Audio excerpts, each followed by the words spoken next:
Hi everyone, welcome along to baking. Today we're going to make that classic Victoria sponge. If you can make this, you can make any cake. Victoria sponge is very easy to make in a way because it uses all the same amount of ingredients, the same weight. You can, if you learn to make this, then turn it into a kind of flavour sponge. If you want to make chocolate or lemon, you can use this as a base. You can turn it into cupcakes, fairy cakes. It's a really versatile sponge recipe, but it's an absolute classic. Thought we'd make this as we're in March now. We've got Mother's Day coming up, Easter, so you might want to make this cake for someone special or as a celebration. Maybe make it for Mother's Day for your mum or for someone who's special to you. So you're going to have to wash your hands, clean your work surface, preheat your oven. You need to preheat it to about 170 fan, 190 in a normal oven. You're going to need your bowl, your scales, a whisk. If you don't have a whisk, you can do it by hand. It just takes a lot of effort. You're going to need your trays. You're going to need 2 sponge trays. You can see I've lined these and greased them. These are the springform ones. They've got the little clips so it's easy to get out. You may get one of my old ones out. You may just have a normal sandwich tin. That's fine. You'll need 2 of these. You can use a square one. As they just make sure you line them and grease them really well. You're going to need a spoon. I've got my big one, and you need measuring spoons or a teaspoon. I've got my green measuring spoon today. Ingredients wise, you're going to need some self-raising flour, caster sugar, butter, eggs, 3, baking powder, vanilla. This is what makes it a Victoria sponge, is vanilla. And you're going to need a splosh of milk. Okay, so we'll turn this down and we'll get going. Alright. So, first off, we've done this a lot of times already. It's creaming butter and sugar. So for this, you're going to need 175 grams of sugar. Just tip that in.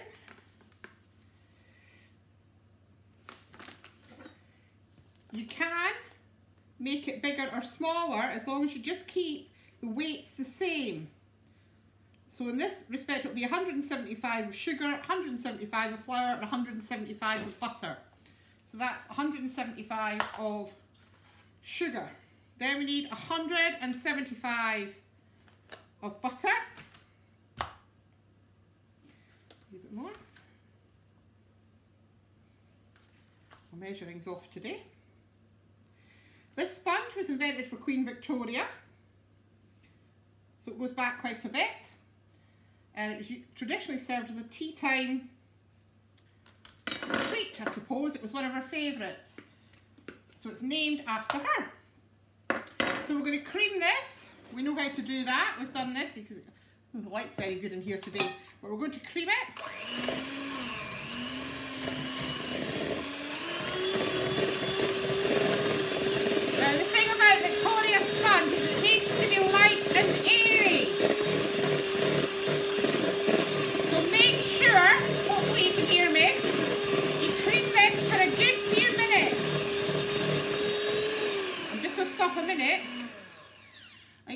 Hopefully you can see that. You can see it's quite a yellowy colour. I'm going to whip that till it goes a bit paler actually.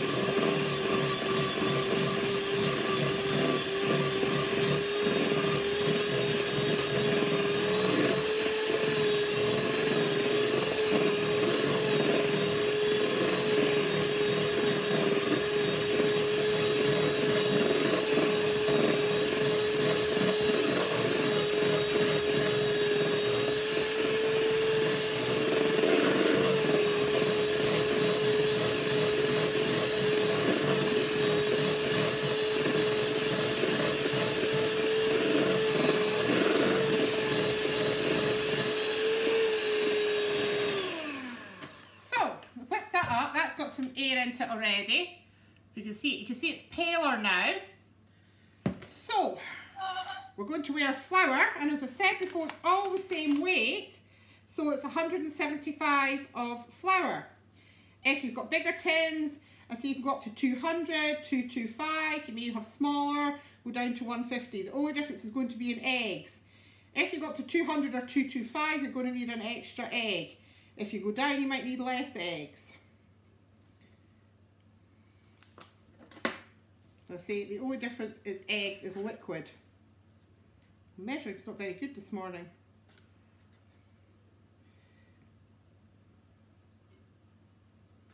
Right, so 175 of flour. So what we're going to do is we're going to add an egg straight in, and then we're going to add some of the flour, so a big spoonful of flour. Then we're going to whisk that in.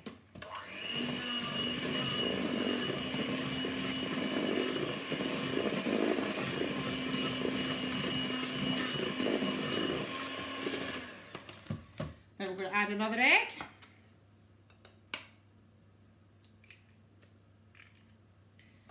And another spoon of flour. And whisk that in. All the time this has helped to get air in it.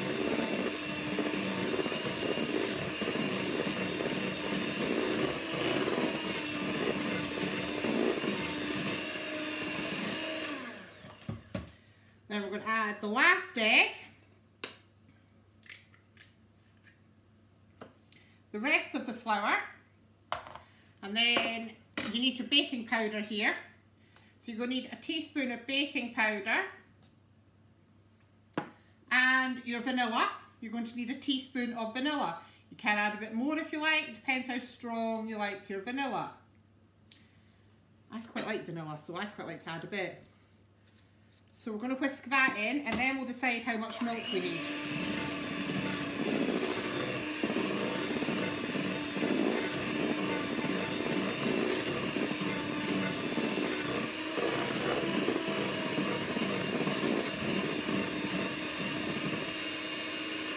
So I'll bring this over. Hopefully you can see that. It's a wee bit thick. It needs to be a slight dropping consistency. So I'm going to add, I've only got my teaspoon here, should rub my tablespoon over. A couple of teaspoons of milk. I would suggest you need to add about a tablespoon. A couple of teaspoons of milk, and we'll whip that in.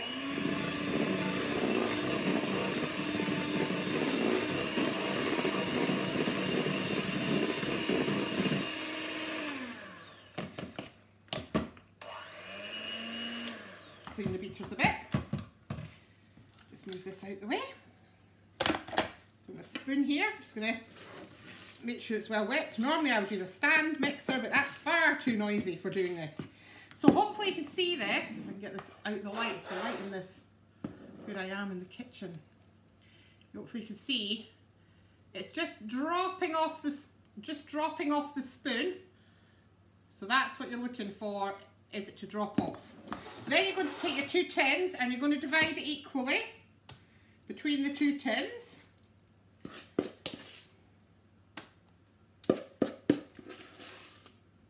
Now you can, if you want to be really clever, weigh them and see if you've got it divided equally. Root the zeros. So that one's saying 537. And that one's saying, it's changed, hang on.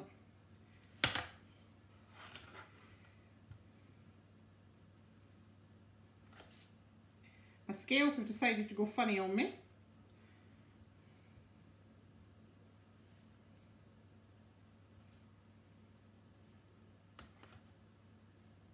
Five, 3.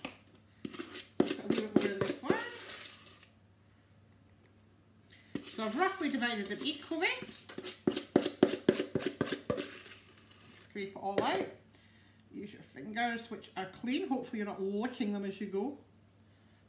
So, then, what you need to do, paper's moving around in here, is just spread it gently around the bottom.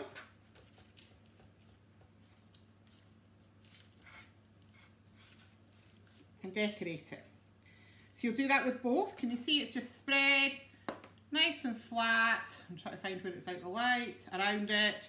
And that'll go in the oven, and I'll do the same with the other. They're going to go in the oven for about 20 minutes. Remember how we test them, press them if they spring back, or stick a skewer or a cocktail stick if it comes out clean, they're ready. When they come out, leave them in the tins for 5 minutes, then put them out onto a cooling rack. If you wanted to make this into a chocolate sponge, we did 175 for butter, flour and sugar. Stick to 175 for your butter and your sugar. Put 150 of flour in and 25 grams of cocoa, and then you'll have a chocolate sponge. You can, instead of vanilla, if you wanted to make it lemon, orange or some other flavour, you can add that as well. Just stick a teaspoon or a couple of teaspoons of whatever flavour you wanted to put in. You could put in some chocolate chips if you want to make it a chocolate chip. That's taking it away from Victoria Sponge, but I say it's a versatile sponge cake. You can do what you want with it. So I'm going to pop this in the oven now, and I'll see you in part 2, and we'll look at decorating and icing.